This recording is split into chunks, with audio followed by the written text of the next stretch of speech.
السلام علیکم ورحمۃ اللہ وبرکاتہ. کیا حال ہے سب کا؟ الحمدللہ. نحمده ونصلی علی رسولہ الکریم. اما بعد فاعوذ باللہ من الشیطان الرجیم. بسم اللہ الرحمن الرحیم. رب اشرح لی صدری ویسر لی امری واحلل عقدۃ من لسانی یفقہوا قولی.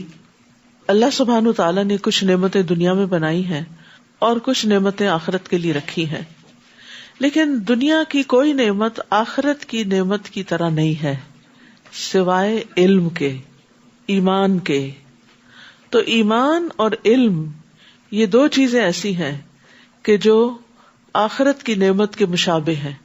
یعنی انسان کے اندر جب ایمان آتا ہے اور ایمان جاگتا ہے تو دل کو جو حلاوت محسوس ہوتی ہے، جو خوشی محسوس ہوتی ہے، وہ خوشی انسان جنت میں بھی محسوس کرے گا اور اس ایمان کی وجہ سے محسوس کرے گا.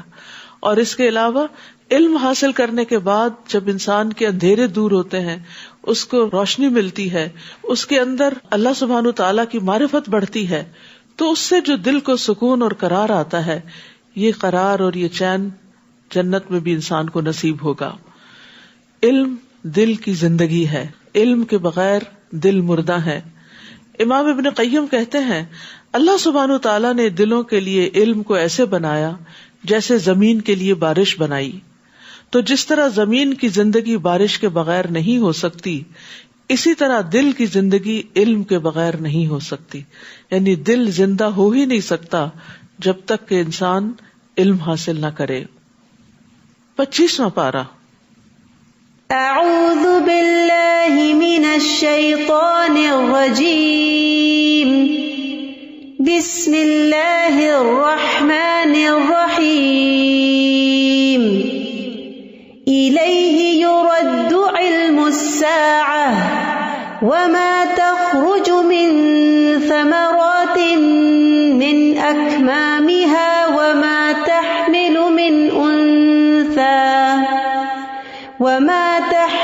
من انثى ولا تضع الا بعلمه ويوم يناديهم اين شركائي قالوا آذناك ما منا من شهيد.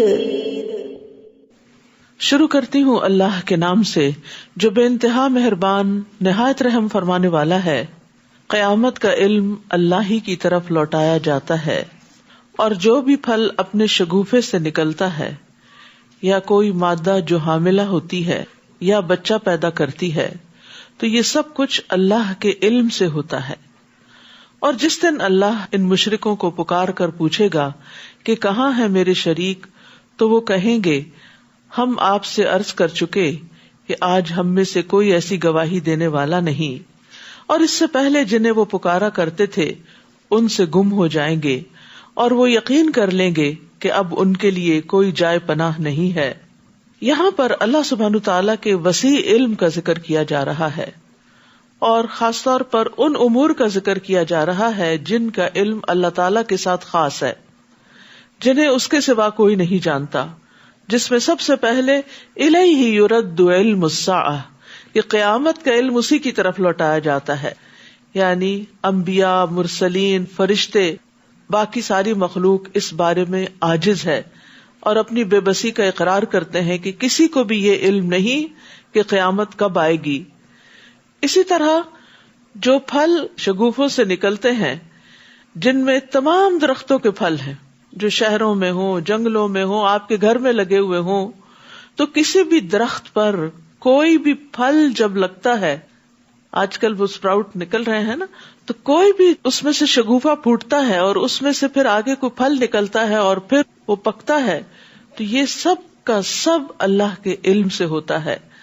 اسی طرح کوئی مادہ، کوئی فیمیل حاملہ نہیں ہوتی، چاہے بنی آدم میں سے ہو یا حیوانات میں سے ہو، مگر یہ کہ اللہ تعالیٰ کو پتا ہوتا ہے کہ کون کون کہاں پریگننٹ ہو گیا ہے.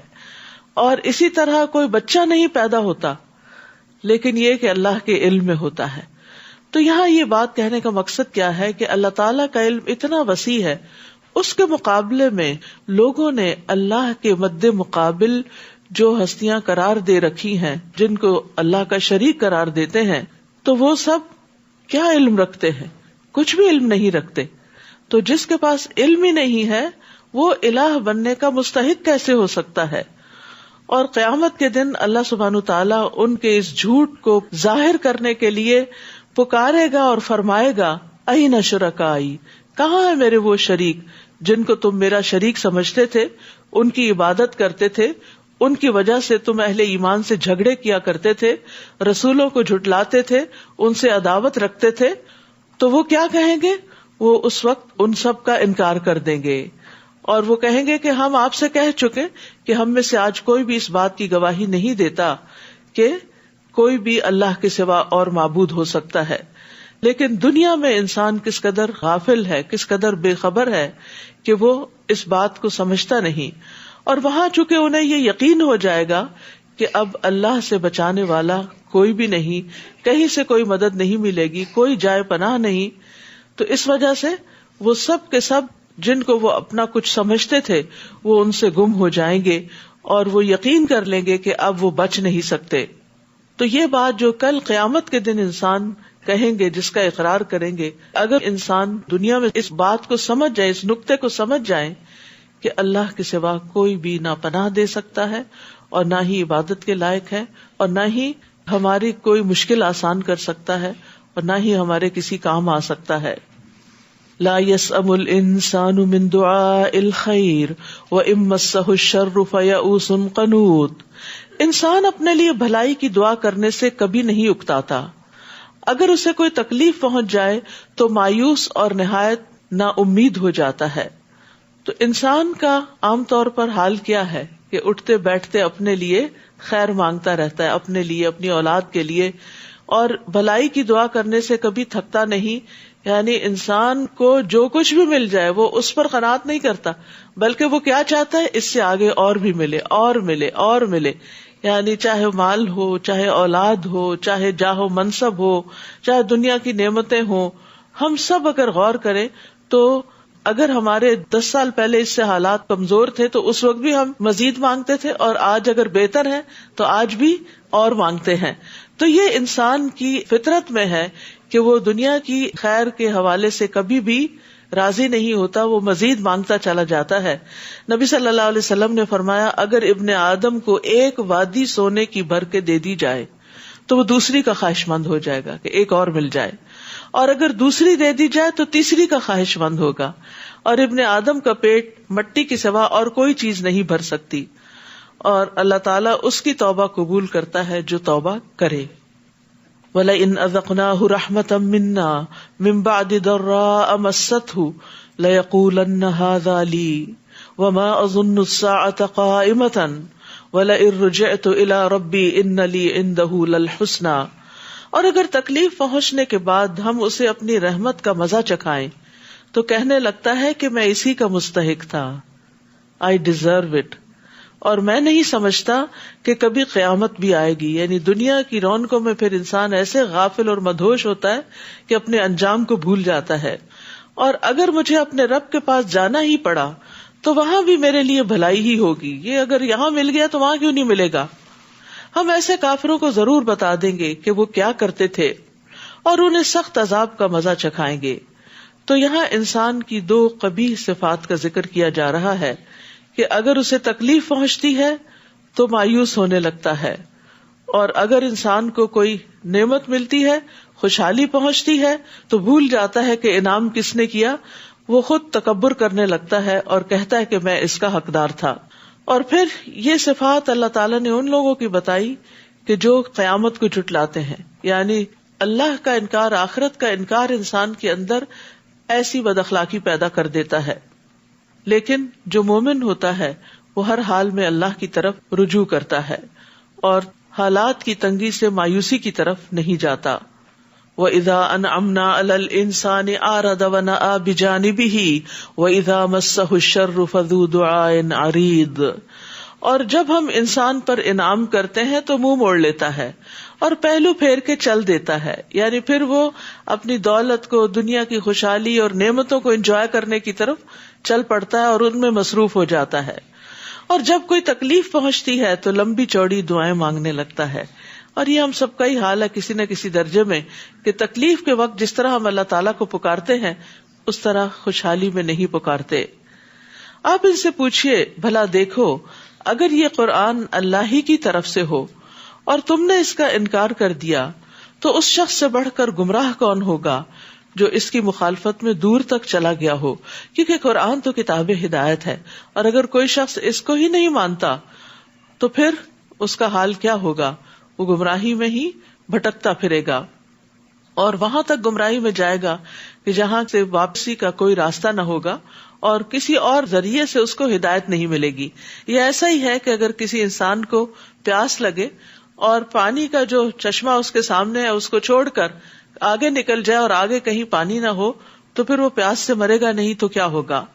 سنریہم آیاتنا فی الآفاق وفی انفسہم، ان قریب ہم انہیں کائنات میں بھی اپنی نشانیاں دکھائیں گے اور ان کے اپنے اندر بھی، یہاں تک کہ ان پر واضح ہو جائے گا کہ یہ قرآن حق ہے.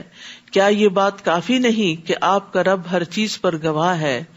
یعنی اللہ سبحانہ تعالیٰ اپنی وحدانیت کی علامتیں، نشانیاں کائنات میں یعنی آسمانوں کے کناروں پر بھی اور خود انسان کے اپنے وجود کے اندر بھی دکھائے گا کہ یہ سب کچھ خود سے خود نہیں بنا، اس کا بنانے والا کوئی ہے اور وہ رب کریم کی ذات ہے. سن لو یہ لوگ اپنے رب کی ملاقات سے شک میں پڑے ہوئے ہیں، اور یہ بھی سن لو کہ اللہ ہر چیز کا احاطہ کیے ہوئے ہے. یہ جو بات ہے کہ اپنے رب کی ملاقات سے شک میں پڑے ہوئے ہیں، ہم سب بھی اپنے آپ سے پوچھے کہ ہمیں یقین ہے کہ ایک دن اللہ کے سامنے جا کھڑے ہونا ہے، اور کیا ہم اس کے لیے دعائیں بھی کرتے ہیں کہ یا اللہ وہ ملاقات بہت خوشگوار ہو. آپ دیکھیں دنیا میں اگر آپ کو کسی سے پہلی بار ملنا ہو تو آپ کے دل کے اندر کیسے جذبات ہوتے، کیسی کیفیات ہوتی، اور خصوصاً اگر آپ کی کوئی بہت محبوب ہستی ہو یا دنیاوی اعتبار سے اس کا کوئی بہت بڑا درجہ اور مقام ہو تو اس کے لیے بھی ہم تیاری کرتے ہیں، اور اس سے پہلے ہم فکر کرتے ہیں اور دعائیں مانگتے ہیں کہ اللہ کرے سب ٹھیک ہو جائے. تو اگر ہمیں اپنے رب سے ملاقات کا یقین ہے تو اس کے لیے ہم کتنی فکر کرتے ہیں کہ وہ ملاقات اچھی ہو اور وہ بہت خوشگوار ہو اور بہت ہمیں محبوب ہو. اس کے لیے دعائیں کرنی چاہیے کہ یا اللہ جب میں آپ سے ملوں تو آپ مجھ سے راضی ہو جائیں اور میں آپ کو دیکھ کر خوش ہو جاؤں. یعنی اس وقت اللہ تعالیٰ ناراض نہ ہو اور ہمارے اندر ایسا خوف نہ ہو کہ ہم مایوس ہو جائیں. لیکن جو شخص ملاقات کا یقین رکھتا ہے پھر وہ اس کے لیے تیاری کرتا ہے، کیونکہ جو ملاقات کی تیاری نہیں کرتا یہ ناسمجھی کی علامت ہے. عمر بن عبدالعزیز ممبر پر چڑھے، پھر اللہ کی حمد و ثنا بیان کی، پھر کہا اما بعد، اے لوگو، میں نے کسی نئے حکم کو جاری کرنے کے لیے تمہیں جمع نہیں کیا، لیکن میں نے اس معاملے میں غور کیا ہے جس کی طرف تم لوٹ کر جانے والے ہو، جس سے تمہاری ملاقات ہونے والی ہے. پھر انہوں نے کہا میں جان چکا ہوں کہ اس حکم کی تصدیق کرنے والا احمق ہے اور اس کی تکذیب کرنے والا ہلاک ہونے والا ہے. بس اتنا کہہ کے ممبر سے اتر گئے. تو ان کا یہ کہنا کہ اس کی تصدیق کرنے والا کہ اللہ سے ملاقات ہوگی وہ احمق ہے، کیا مطلب؟ یعنی جو اس کی تصدیق کرتا ہے پھر اسے چاہیے اس جیسا عمل بھی کرے، اتنی تیاری بھی کرے.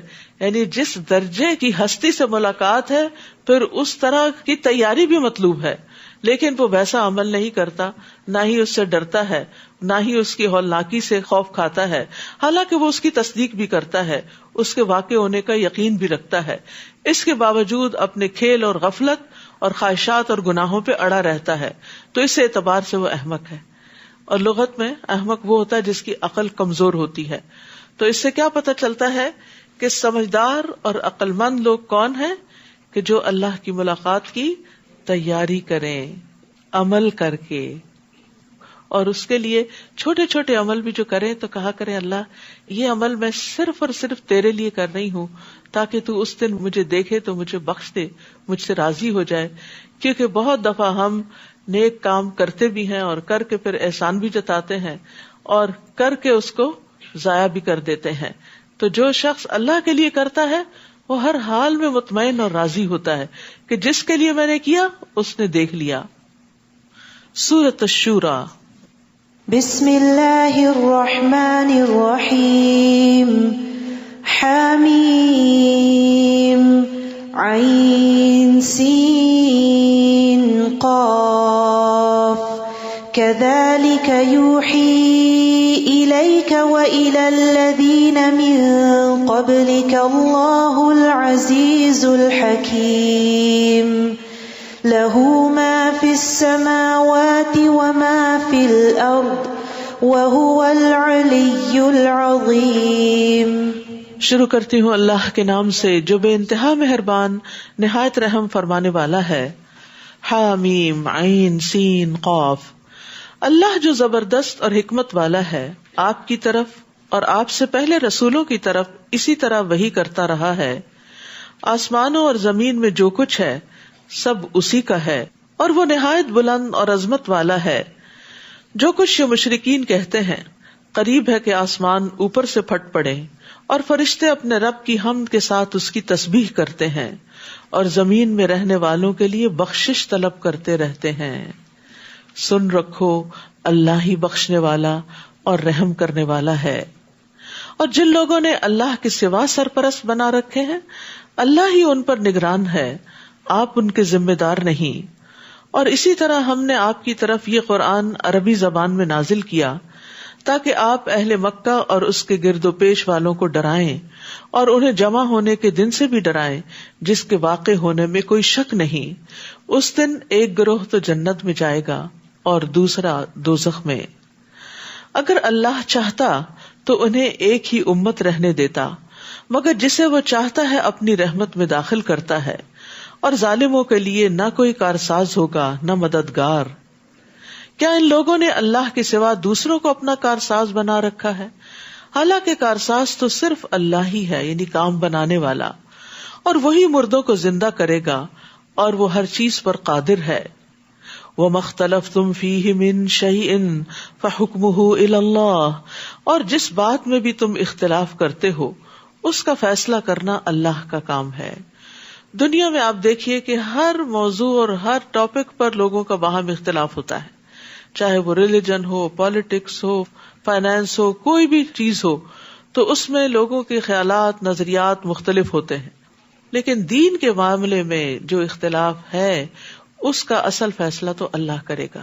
اس لیے ہمیشہ انسان کے اندر یہ حرص ہونی چاہیے کہ میں صحیح دلیل کو اپنا لوں، کسی قسم کی انا پرستی کا شکار نہ ہوں، کسی طرح کی اپنی خواہش نفس کا شکار نہ ہوں، چونکہ یہ بات میری مرضی کے خلاف جاتی اس لیے اس کو چھوڑ کے کوئی اور رستہ نکالو. اصل فیصلہ اللہ کرے گا کہ صحیح کیا تھا اور کیا نہیں.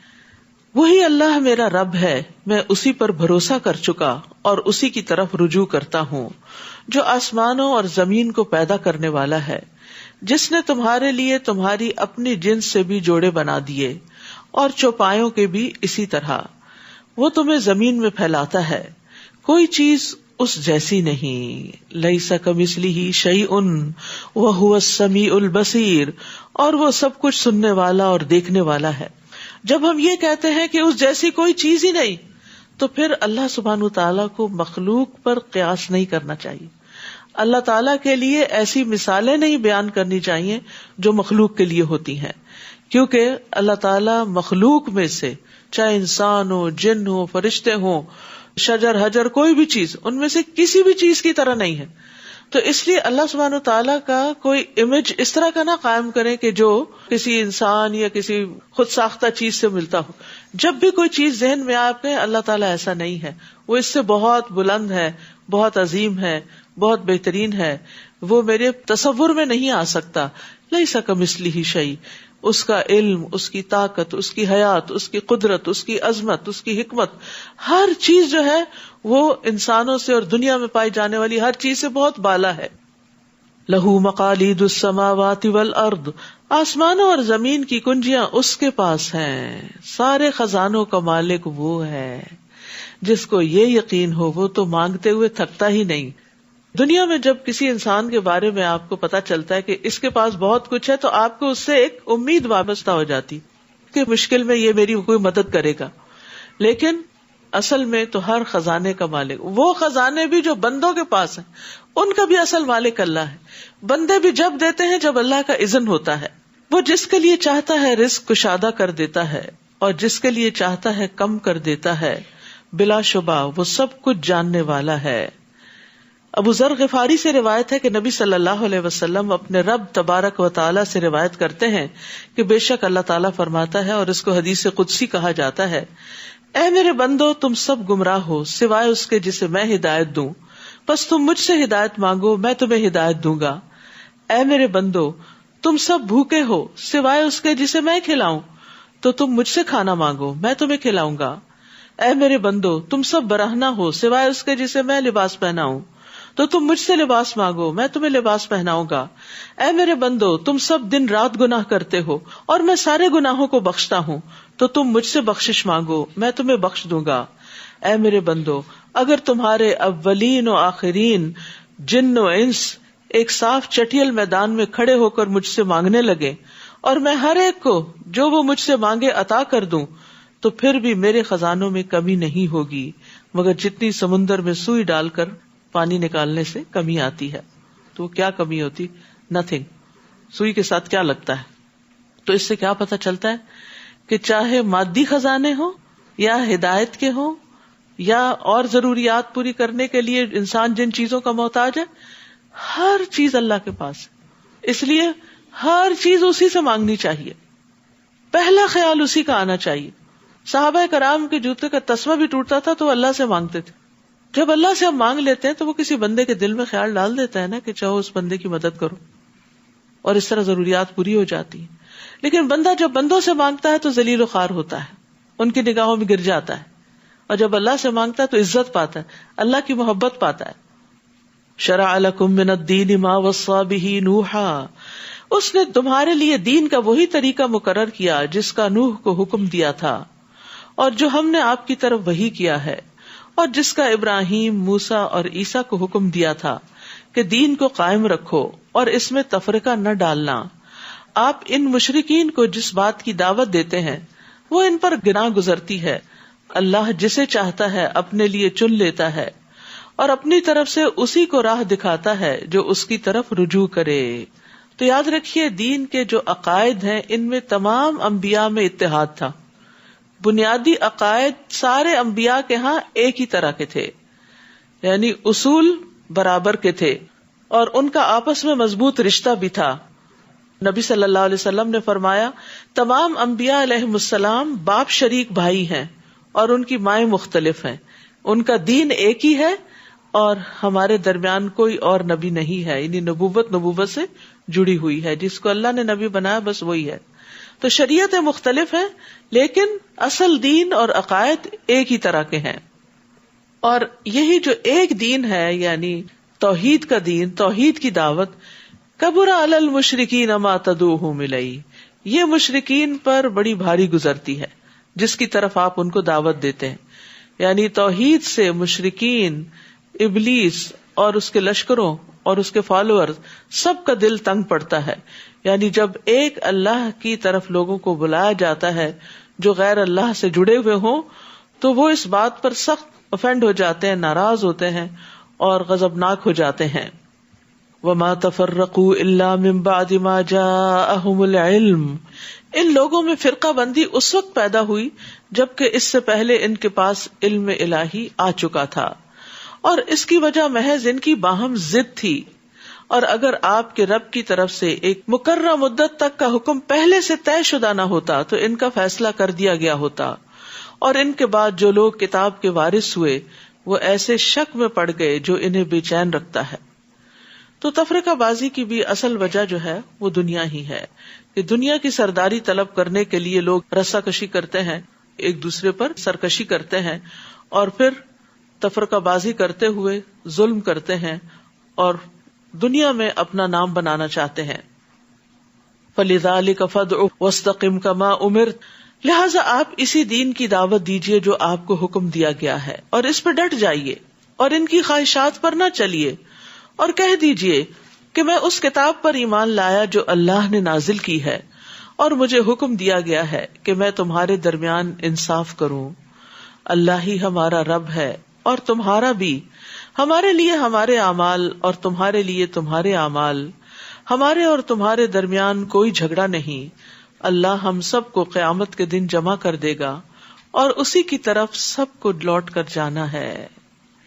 تو اہم بات یہ ہے کہ انسان ایمان لانے کے بعد اس پر قائم رہے، ڈٹ جائے اور مشکلات سے نہ گھبرائے.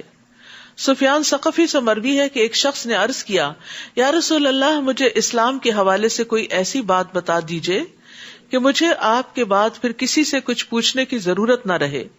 آپ نے فرمایا، پہلے اقرار کرو کہ میں اللہ پر ایمان لایا، پھر اس پر ہمیشہ ثابت قدم رہو. اس نے عرض کیا، میں کس چیز سے بچوں؟ آپ نے اپنی زبان کی طرف اشارہ کیا کہ زبان کو روک کے رکھو. تو بہرحال ایمان لانے کے بعد اہم ترین چیز کیا ہے کہ پھر اس کو مینٹین کیا جائے، اس پہ قائم رہا جائے. مشکلات کی وجہ سے، لوگوں کی تنقید کی وجہ سے گھبرا کر انسان پیچھے نہ ہٹے. ویسے بھی استقامت، ثابت قدمی اور کمٹمنٹ نبھانا یہ بہت اعلیٰ اخلاق میں سے ہے. رسول اللہ صلی اللہ علیہ وسلم فرمایا، ثابت قدم رہو اور اپنا اخلاق اچھا کرو. یعنی یہ دو چیزیں جو ہے یہ انسان کو فائدہ دیتی ہیں. نیکی کے کام کا ارادہ کیا، پھر اس کو کر گزرو. یہ نہیں ہوتا کہ آپ نیکی کرنے چلیں اور آپ کے راستے میں کوئی مشکل نہ آئے. آزمائش تو ضرور ہوگی، کسی نہ کسی طرف سے امتحان تو ضرور آئے گا. اور یہ امتحان کیوں آتا ہے؟ یہ اصل میں دیکھنے کے لیے آتا ہے اس بات کو کہ آپ کتنے سچے ہیں اپنے اس نیکی کے کام میں. کیا آپ واقعی اللہ سبحانہ وتعالیٰ کے لیے کر رہے ہیں، یا پھر آپ دکھاوے کی کر رہے ہیں، یا لوگوں کی نظر میں آنے کے لیے، یا کوئی اپنی شان بڑھانے کے لیے. کیونکہ جو شخص اللہ کے لیے کام کرتا ہے اس کی راہ میں کوئی چیز پھر حائل نہیں ہوتی، وہ چلتا چلا جاتا ہے اور اس راستے پر مرتے دم تک قائم رہتا ہے. اور جو دنیا کے کسی بھی مفاد کے لیے کام کرتا ہے، جب وہ دیکھتا ہے کہ مجھے وہ مفاد حاصل نہیں ہو رہا تو انسان پھر اس کام کو چھوڑ بھی دیتا ہے. جیسے دنیا میں آپ کوئی بزنس کرتے ہیں، وہ کامیاب نہ ہو تو آپ اسے چھوڑ کے کوئی اور شروع کر دیتے ہیں. تو ایسے ہی کچھ لوگ دین کا نام اس لیے لیتے ہیں کہ وہ بظاہر یہ شو کرتے ہیں کہ اللہ کے لیے کر رہے ہیں سب کو، لیکن مطلوب کچھ اور ہوتا ہے. اور جب وہ مطلب پورا نہیں ہوتا تو اس کام کو ہی چھوڑ دیتے ہیں.